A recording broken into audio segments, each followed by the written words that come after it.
성도님 여러분, 만일 예수님께서 여러분에게 오늘 이 시간에 나타나셔서 이렇게 말씀하신다고 한번 생각해 보십시오. 얘야, 내가 다시 이 세상에 오기 전 너희 세대가 마지막이 될 것이다. 너희 앞에 다가올 날들은 더욱더 힘이 들 거야. 그러나 내가 올 날이 가깝다는 생각하면서 살아라. 현재 너의 삶이 힘들고 고통스럽다 해도 포기하지 마라. 내가 속히 다시 와서 내게 안식을 줄 것이니 그날을 위해서 힘을 내어 열심히 살아. 내가 다시 올 날을 위해 열심히 살라는 이 예수님의 말씀은 이 세상의 고난과 고통의 장소인 것을 생각하면 우리 그리스도인들에게 큰 위로가 되고 힘을 줍니다. 우리 그리스도인들은 이 세상에서 여러 가지 모양으로 고난을 받습니다. 사람들은 때에 따라서 우리 그리스도인들을 바보 취급하기도 하고 직장에서 그리고 이웃에게 이용당하는 때도 있습니다. 그리스도인들은 학교 친구나 사회 그리고 정부 관리들에게까지도 여러 가지 어려움을 당하는 때도 있습니다. 그렇다면 주님께서 다시 오실 날이 가까운 이때에 우리가 당하는 여러 가지 어려움이나 핍박을 우리는 어떻게 대처해 나가야 하겠습니까? 살아가면서 우리에게 다가오는 시련과 고난을 우리는 어떻게 극복할 수 있겠습니까? 사도 베드로는 이 문제에 대한 해답을 오늘의 본문에서 주고 있습니다. 본문 10절에 만물의 마지막이 가까웠다라고 말씀을 시작합니다. 그런데 성도님 여러분, 여러분은 만물의 마지막이 가까웠다는 이 말씀을 진정으로 믿으십니까? 오늘날 많은 사람들은 이 말씀을 믿지를 않습니다. 많은 사람들이 이 세상에 끝이 올 것이라는 생각을 전혀 하지를 않습니다. 1998년 10월에 갤럽 여론조사 회사가 이 문제에 대한 여론을 조사했는데 23%만이 세상에 끝날이 올 것이라는 것을 믿었고 약 57%는 끝날이 오지 않으리라고 믿었습니다. 그리고 나머지 4%와 그 외의 사람들은 이에 대한 관심이 전혀 없다는 그런 결과를 내놓았습니다. 그런데 성도님 여러분, 많은 사람들이 이 세상의 끝날이 오지 않는다고 믿는다고 해서 세상의 끝날이 오지 않는 것이 아닙니다. 하나님 말씀대로 종말은 꼭 옵니다. 주님께서 다시 오실 날이 가까워오고 있습니다. 베드로는 우리에게 이렇게 말을 하고 있습니다. 모든 일의 마지막이 곧 다가올 것이고 예수 그리스도께서 다시 이 세상에 오시는데 곧 오실 것이다. 그리고 우리가 당하는 고난도 끝이 날 것이다. 부패하고 썩어져가는 이 세상에서 당하는 고난과 시련으로부터 우리는 해방이 될 것이다. 우리는 곧 예수님과 얼굴과 얼굴을 맞대고 만나볼 것이고 하나님을 영원토록 섬기며 살 수 있는 특권을 부여받았다.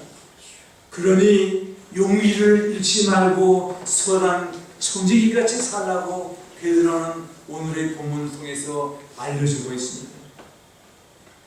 종말의 때를 살아가는 우리 성도들은 하나님의 자녀로서 선한 청지기적 삶을 살아야만 합니다. 청지기는 고대 사회에서 매우 중요한 직책 중에 하나였습니다.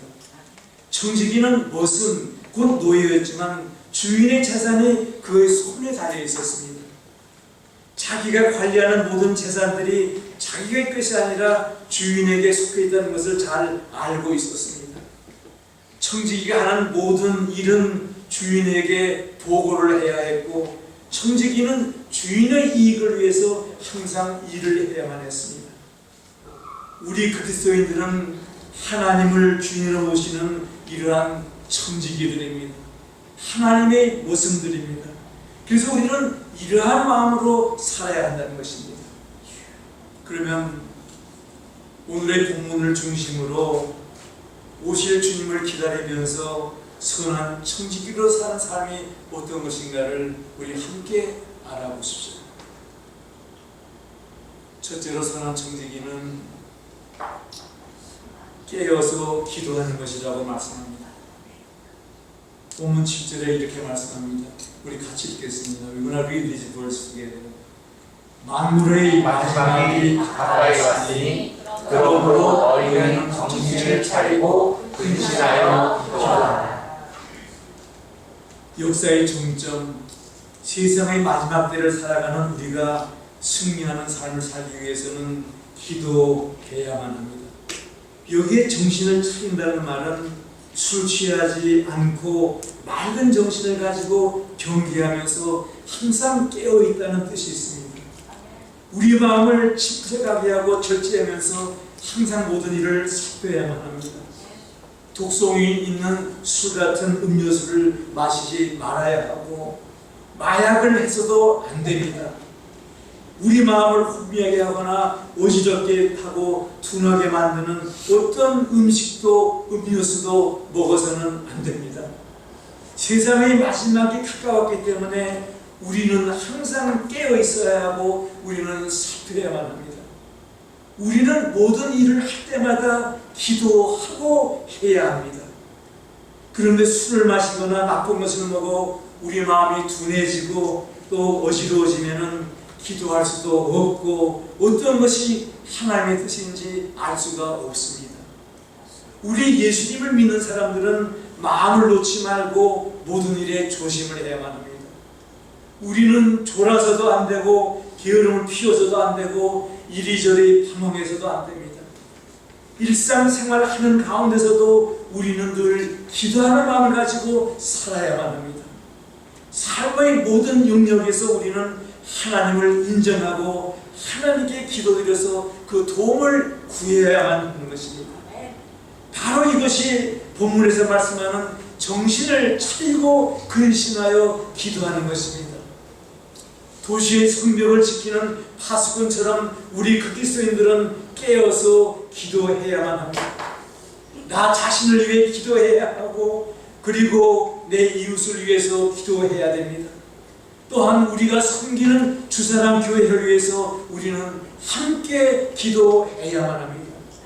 그래야 마지막 때에 당하는 어려운 일을 우리는 이겨낼 수가 있습니다. 주님께서 오실 날이 가까울수록 이 세상은 더 악해지게 되어 있습니다. 정신을 차리고 기도하여 도움을 받지 못하면 우리는 약한 세력을 이길 수가 없습니다.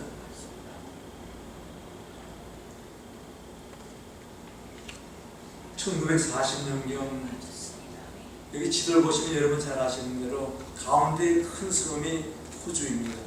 그리고 그 위에 중국이 있습니다. 1949년경 애들레이드 사우스 오스트레일리아에서 일어난 일입니다. 중국에서 선교하다가 은퇴한 선교사들이 다른 신실한 성도들과 함께 모여서 외국에 나가서 복음을 전파하는 그 선교사들 위해 기도하는 그런 정기적인 모임을 가지고 있었습니다. 그날도 함께 모여 기도하는데 그들의 마음속에 기도를 더 열심히 해야 한다는 마음의 부담을 느꼈습니다. 특별히 중국 내지에서 선교사로 섬기고 있는 헤이든 멜셉이라는 선교사를 위해서 기도해야 된다는 그런 마음이 그들에게 들었습니다.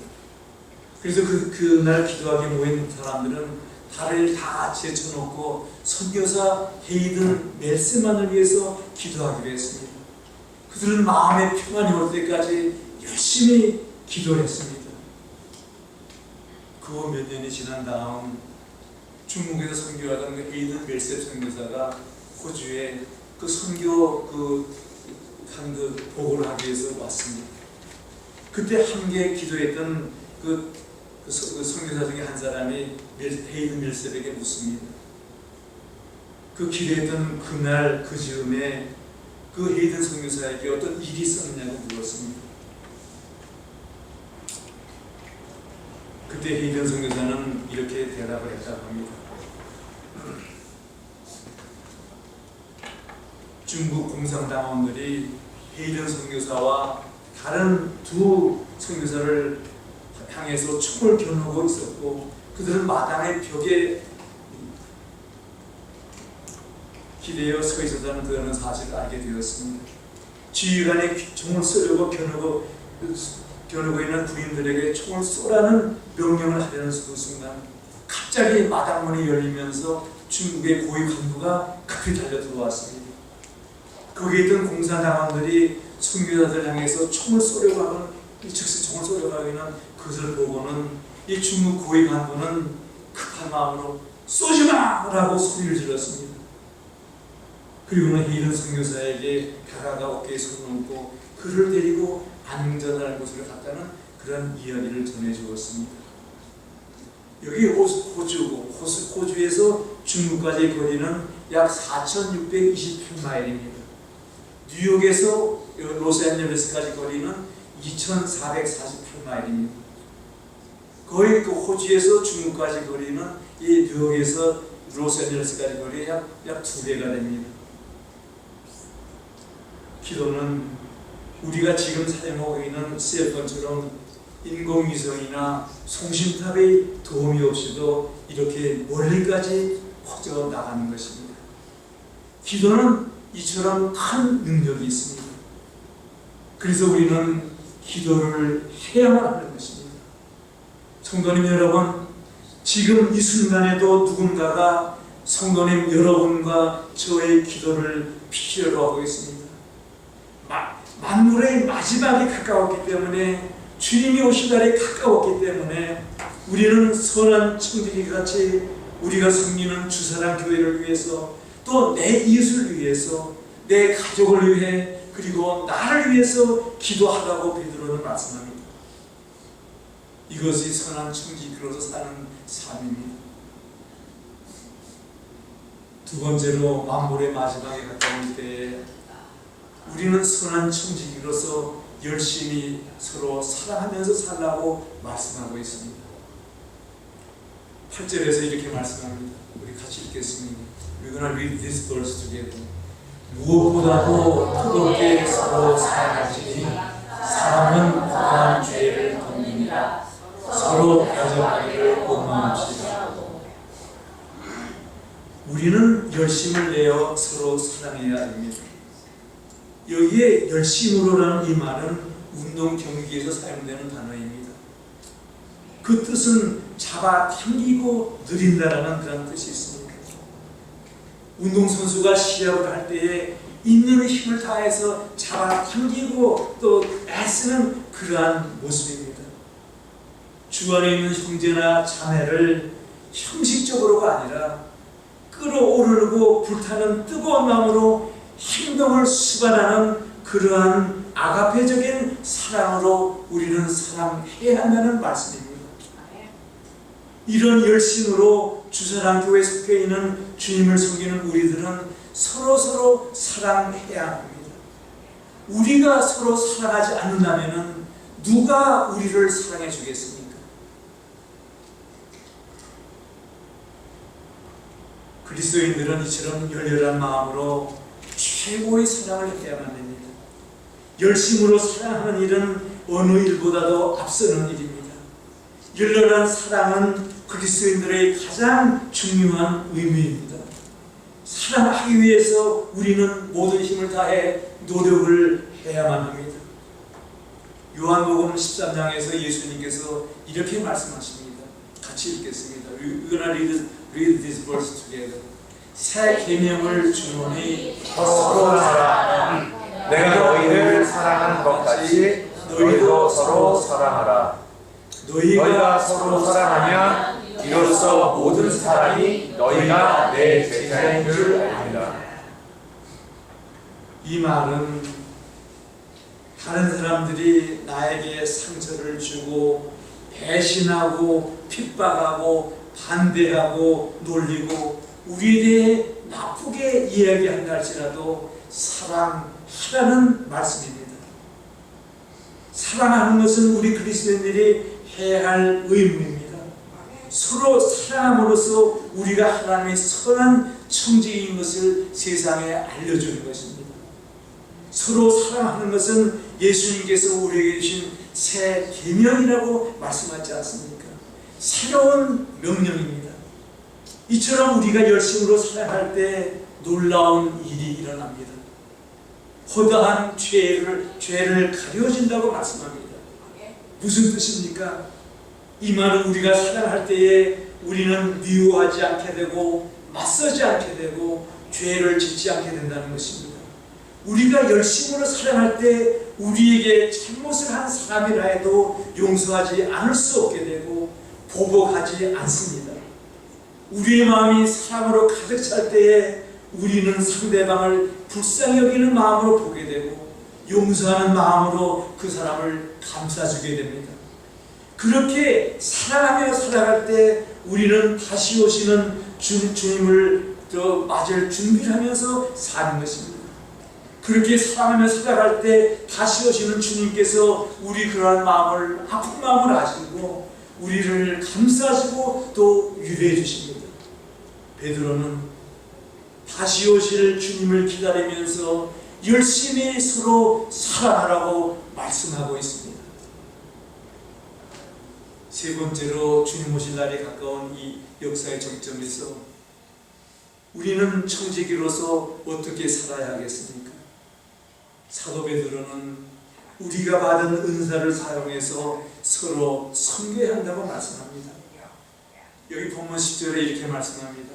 우리 이 말씀 같이 읽겠습니다. We're gonna read this verse together. 각각 은사를 받은 대로 하나님의 작은 은혜를 맡은 선한 청지기같이 서로 은사하라. 하나님의 착하고 좋은 일꾼처럼 우리가 받은 은사를 사용해서 서로 섬겨야 한다고 말씀합니다. 네가 먼저 나를 섬기면 내가 섬기겠다는 그러한 태도가 아닙니다. 네가 섬기지 않아도 내가 먼저 너를 섬기겠다는 그러한 마음입니다. 우리는 행함으로 하나님의 자녀인 것을 나타내야 합니다. 말로만 해서는 안 됩니다. 은사는 하나님께서 우리 믿는 사람에게 주신 특별한 능력, 힘을 말합니다. 은사는 하나님께서 주신 선물로 매우 다양합니다. 그러나 이 은사는 나의 이익만을 위한 재능이 아닙니다.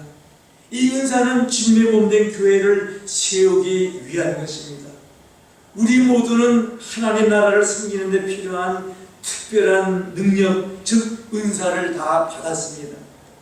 본문의 은사란 은혜의 선물을 의미합니다.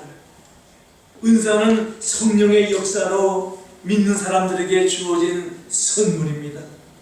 은사는 우리에게서 생긴 것이 아니라 하나님께서 우리에게 거저 주신 것입니다. 하나님께서 우리에게 은사를 주신 것은 우리들의 기쁨과 이익만을 위한 것이 아닙니다. 하나님께서는 우리가 받은 이 은사를 사용해서 다른 사람에게 이익을 주라고 주시는 것입니다. 우리 인간의 기본적인 본성은 어떤 것입니까? 적게 일하고 많은 것을 거둬들이려고 끌어들이는 것이 우리 인간의 본성이 아닙니까? 하지만 우리 진정한 그리스도인들은 많은 것을 끌어들이려 하지 않습니다. 오히려 우리 그리스도인들은 다른 사람들에게 많은 이익을 끼칠 수 있도록 우리의 삶의 은혜의 통로가 되어야 한다는 것입니다. 서로를 섬길 수 있도록 우리 모두는 은사를 받았다고 베드로는 설명합니다. 은사를 받았기 때문에 우리 모두에게는 책임감이 주어졌습니다. 서로 섬길 수 있도록 은사를 받았기 때문에 우리는 은사를 전해주는 통로가 되어야만 합니다. 섬기는 일은 우리가 해도 되고 안 해도 되는 그러한 일이 아닙니다. 이것은 우리가 해야 할 의무입니다. 받은 은사를 다른 사람에게 나눠줄 책임이 저와 성도님 여러분에게 다 있습니다. 우리가 말로 복음을 전한다든가 우리 그리스도인의 행동으로 또 충성된 헌금 생활로 복음을 전할 때 우리는 하나님의 은혜를 전하는 통로가 되는 것입니다. 우리가 하나님의 은혜를 전달하는 통로가 되어야 된다는 그런 책임에 대해 사도 바울은 고린도 후서 5장에서 이렇게 말씀합니다. 우리 이 말씀 또 같이 읽겠습니다. Let's read this verse together.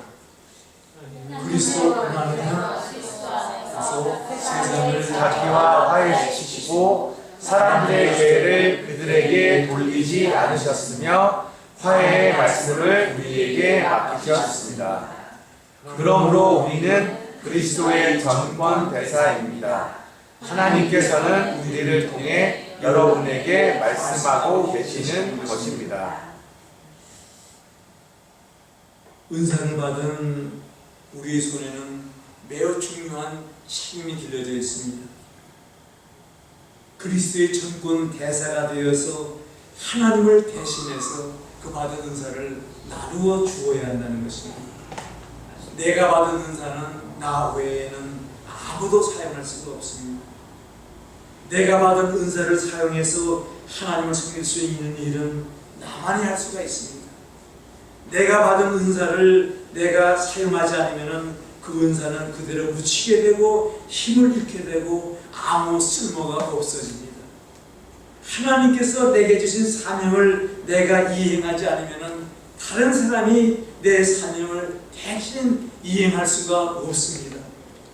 내 은사를 사용하지 않으면 이 지상에서 나를 통해 이루시려는 하나님의 뜻은 이루어지지 못하게 됩니다. 결국 우리는 다시 오시는 주님 앞에 게으른 종으로 설 수밖에 없습니다. 19세기에 활동한 이태리의 그 유명한 바이올린 거장 니콜로 파가니니라는 그런 사람이 있었습니다. 이 바이올린은 그 니콜로 파가니니가 사용했던 바이올린이라고 합니다. 그가 세상을 떠난 후에 자기가 연주하던 값비싼 바이올린을 아무도 연주하지 않게 한다는 조건으로 그 이태리 주노아 시리에 기증을 했습니다. 일은 물론 주인가 좋은 일이지만 어떻게 보면 매우 어리석은 일이 아니겠습니까? 바이올린을 계속 사용하면 나무는 좀 다를 수 있습니다. 그러나 쓰지 않고 버려두면 그 나무는 썩기 시작합니다.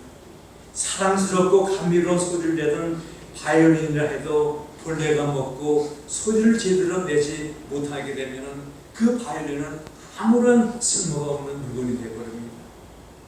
마찬가지입니다. 하나님께로부터 받은 그 은사도 사용하지 않고 그대로 내버려두면 쓸모없는 것이 되어버리고 마는 것입니다. 그래서 바울은 고린도전서 4장 1절에 이렇게 말씀합니다. 우리 같이 읽겠습니다. We're gonna read this verse together. 사람이 마땅히 우리를 그리스도의 일꾼이요 하나님의 비밀을 맡은 자로 여길지어다.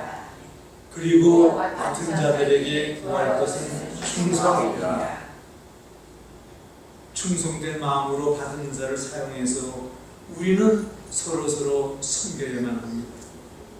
성도님 여러분, 우리가 하나님께서 원하시는 삶을 살았는지 살지 못했는지 계산할 날이 꼭 온다는 것을 우리는 기억해야만 합니다. 주님은 우리가 받은 은사를 사용해서 서로를 섬기며 하나님 나라를 확장해 나가길 바랍니다.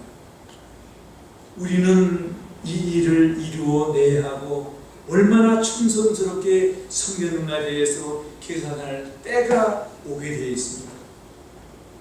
베드로는 우리가 선한 청지기가 되어 서로 섬겨야 한다고 말씀합니다. 10절에서 은사를 받은 대로 선한 청지기같이 서로 봉사하라고 말씀합니다. 우리 그리스도인들은 우리가 가지고 있는 모든 물건이나 재능이 우리의 것이 아니라는 생각을 하면서 살아야만 합니다. 우리는 청지기들입니다. 우리는 모순들입니다. 우리가 받은 재능이나 재산은 하나님께 속해 있고 우리는 그것을 하나님 나라의 이익을 위해서 사용해야만 합니다. 그렇게 할 때에 그 사람은 좋은 청지기가 됩니다. 그리스도인인 우리는 좋은 청지기로서 본을 보여야 되고 좋은 청지기는 예수 그리스도의 마음으로 하나님과 늘 교제하면서 하나님께서 원하시는 일을 하면서 그 관계를 성장시켜 나가는 것입니다. 만일 우리가 나는 주인이 아니라 하나님의 청지기라고 진정으로 믿고 행동한다면 우리는 더욱더 큰 변화를 우리의 삶 가운데 그리고 이 세상에 일으킬 수가 있습니다. 그런 마음으로 하나님을 섬길 때에 우리의 가정이 변화되고 우리 교회가 변화되고 그리고 우리 사회가 변화됩니다. 다시 오실 주님을 기다리면서 우리는 받은 은사를 사용해 좋은 청지기가 되어 이 세상을 살아가라고 베드로는 가르쳐주고 있습니다. 마지막으로 사도 베드로는 다시 오시는 주님을 기다리면서 하나님을 영원롭게 하라고 말씀하고 있습니다. 이것은 우리가 선한 청지기로서 살아야 하는 최고의 목적입니다. 이 본문 마지막 절에 베드로는 이렇게 말씀합니다. 우리 같이 읽겠습니다. Let's read this verse together. 그러면 모든 일에 예수 그리스도를 통해 하나님이 영광을 받으실 것입니다. 그분에게 영광과 능력이 길이 함께하기를 바랍니다. 그리스도인인 우리가 하는 모든 일은 하나님을 영화롭게 하는 것, 즉 하나님을 높여드려야 한다는 그 말씀입니다. 설교자가 말씀을 전하는 것은 설교자 자신을 나타내는 것이 아니라 그 설교를 통해 하나님의 뜻을 더 잘 알게 하고 그 듣는 사람들로 하여금 하나님께 더욱더 가까이 가게 하기 위함입니다. 교회를 섬기는 일도 봉사하는 사람에게 명예나 명성을 주는 것이 아니라 그 봉사를 통해 사람들의 생각을 하나님께로 돌리는 것입니다. 베네딕트 수도의 표현은 IOGD라는 네 글자라고 합니다. 이 말은 라틴어의 In Omnibus Glorificatur Deus라는 그 라틴어의 앞자를 해서 세운 말입니다. 그 뜻은 모든 일에 하나님께 영광을 돌리도록이라는 뜻입니다. 우리는 하는 말이나 행동이나 모든 일에 하나님께서 영광 받으시도록 해야만 됩니다. 우리 그리스도인들이 나 자신을 위해서가 아니라 하나님의 영광을 위해서 일한다면 우리 교회와 사회는 더욱더 새롭게 변화되고 더 큰 역사를 이루어낼 수가 있습니다. 그리고 나의 삶은 더욱더 풍성해집니다. 손님을 대접하는 일이나 가르치는 일, 선을 베푸는 일, 이 모두는 나를 위한 것이 아니라 하나님의 영광을 위해서, 하나님을 기쁘시게 해드리기 위해서 해야 한다는 말씀입니다. 예수 그리스도로부터 우리는 얼마나 큰 사랑을 받은 사람들입니까? 우리는 예수님을 구세주로 믿음으로 하나님과 함께 영원토록 살 수 있는 그러한 특권을 받았습니다. 이처럼 예수님의 큰 사랑을 받은 우리에게서 그리스도의 사랑이 흘러 나아가야만 합니다. 그리스도의 사랑이 흘러 넘쳐야만 합니다. 이것이 하나님의 영광을 드러내는 일입니다. 베드로는 오늘의 본문 마지막 절에서 그러면 이 모든 일에 예수 그리스도를 통해 하나님이 영광을 받으실 것입니다. 그분에게 영광과 능력이 길이 함께하기를 바랍니다. 아멘. 주님께서 다시 오실 날이 가까운 이때에 우리는 선한 청지기로서 주님의 말씀을 따라 살면서 항상 하나님을 높여 드려야 한다고 베드로는 말씀합니다. 하나님께 영광을 돌리는 일이 우리 선한 청지기가 세워야 할 최고의 목표입니다. 단 메콜로라는 작가가 이런 이야기를 합니다. 세계 제2차 대전 중 영국은 석탄 생산량을 증가시켜야만 했었습니다. 전쟁에 많은 양의 석탄이 필요했기 때문입니다. 그래서 그 당시 그 영국의 수장 윈스턴 처칠은 석탄을 캐는 탄광 노동자의 지도자를 불러 모아놓고 그들에게 도움을 청했습니다. 회의장에 모인 석탄 광산 노동자의 지도자들에게 도움을 청한 후에 처칠 수장은 전쟁이 끝난 다음 그 런던의 서부에 있는 그 피카딜리 서커스, 그 피카딜리 광장에서 이어질 그 승리의 행진을 마음속에 그려보라는 말을 했습니다. 힘을 마연 앞에는 바다를 지킨 해군 용사들이 당당하게 행진에 들어올 것입니다. 그 다음에는 아프리카에서 독일의 얼윈 롬멜 장군이 지휘하는 독일 군대를 격파하고 던커크에서 돌아온 육군 장병들이 행진에 들어올 것입니다. 그리고 그런 다음에는 독일 공군의 루프와페 그 전투기를 격파한 공군 조종사들이 또 늠름하게 들어올 것입니다. 마지막으로 탄광에서 석탄을 캘 때 쓰는 전등이 달린 광부의 헬멧을 쓰고 석탄으로 옷이 더러워지고 땀에 젖은 광부들의 긴 행렬이 당당하게 들어올 것입니다. 처칠 수장은 말을 이어갑니다. 그때 군중 속에서 누군가가 독일군과 전쟁하는 동안 온 국민이 어려움을 당하고 있을 때에 당신들은 어디에 있었습니까? 라고 소리를 지를 것입니다. 그 무렵에 거기에 모인 수천 명의 탄광강부들이 이렇게 대답할 것을 생각해 보십시오. 우리는 전쟁에 필요한 석탄을 캐느라 땅속 깊은 곳에 있었다라고 외치는 그 함성이 거기에서 터져나올 것이라고 처칠 수장은 말했다는 것입니다. 성도님 여러분, 우리가 하나님의 선한 청지기로 살아가는 일은 항상 빛나고 사람들에게 칭찬받는 일만 있는 것이 아닙니다. 석탄을 얼굴에 묻히면서 아무도 도와주지 않고 아무도 알아주지 않는 깊은 땅 속에서 꾸준히 일을 해야 하는 때도 있습니다. 그런데 하나님께서는 이 사람도 충성된 일꾼이라고 칭찬해 주실 것입니다. 선한 청지기로서 다시 오실 주님 만날 준비를 하며 사는 일은 쉬운 일이 아닙니다. 그래도 준비하면서 우리는 살아야만 합니다.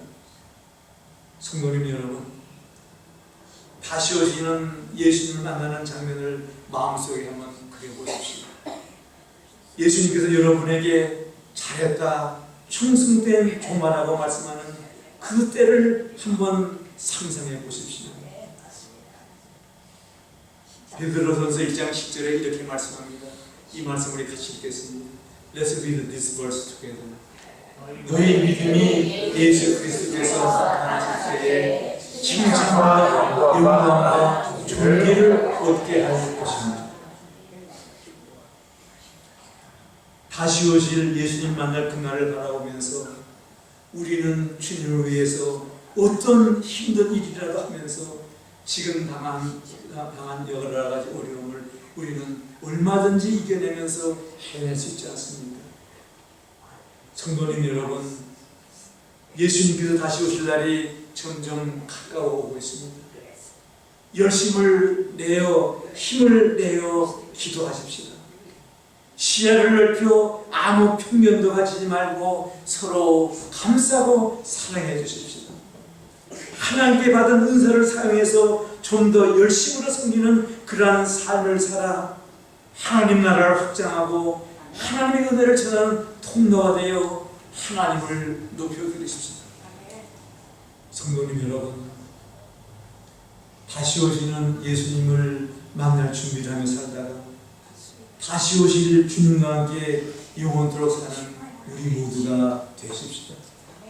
성도님 여러분, 그리고 성도님 여러분, 하나님 나라에서 우리 모두 다 만날 수 있도록 함께 하나님을 위해 더욱더 열심히 주님만 바라보고 하나님의 선한 청지기로서 우리 함께 앞으로 나아가십시다. 기도하겠습니다.